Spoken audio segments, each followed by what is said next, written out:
Denise Gwen, reading aloud for you from my short story, A Good Christian Woman, chapters 2 and 3. I left in a hurry. She'd never ejected me so abruptly before, and I was just the tiniest bit hurt. It normally took a lot of effort to get Mrs. McClintock to release me from her claws. So great was her need, her desperation for company, that I oftentimes found myself standing at the gate and hinting several times with my, "Well, I really ought to be goings," before she bade her final goodbye and let me go. Another sensation, a far more sinister one, filled my resentful heart. Her behavior angered me. I needed time to sort through my feelings. So instead of returning to Mama's, I wandered through the beautiful, historic neighborhood of Swan Falls for the next half hour, wondering at Mrs. McClintock's rudeness. I mulled on it, and little, by degrees, I found my way to forgiving her. The poor lady.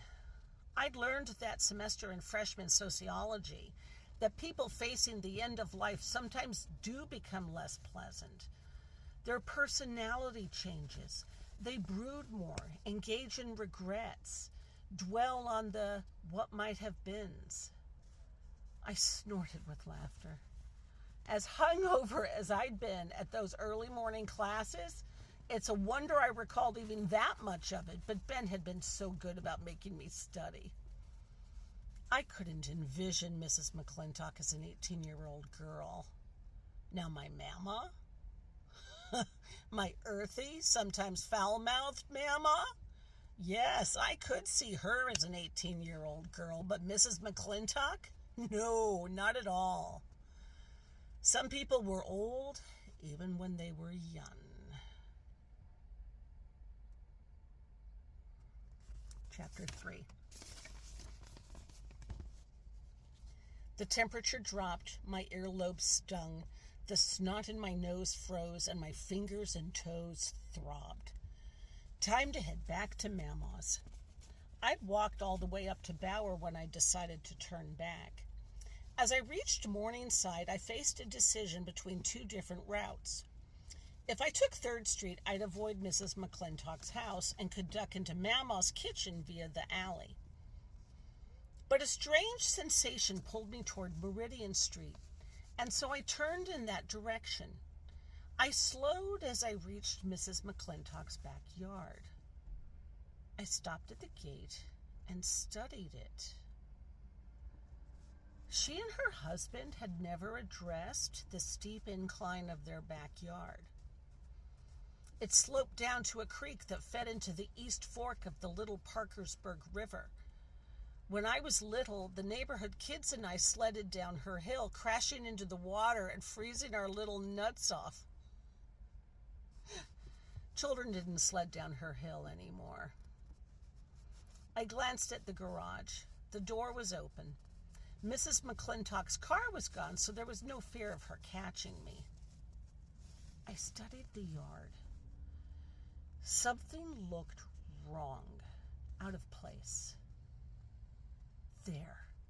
I was staring straight at it for a long moment before it registered. A frisson of shock rippled through me. Mama's beautiful tureen that she'd placed so reverently into my hands an hour earlier had been dumped upside down onto the compost pile with the glass lid tossed off to one side. What on earth? My Mama's homemade parsnip soup? Why'd she do that?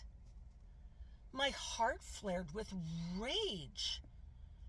Good thing Mrs. McClintock was gone, or I might have said something unpleasant to her. Did she forget to return the tureen back to Mama? What was I to do? I'll take it back to Mama and tell her what a bitch you are. Screw you, Mrs. McClintock.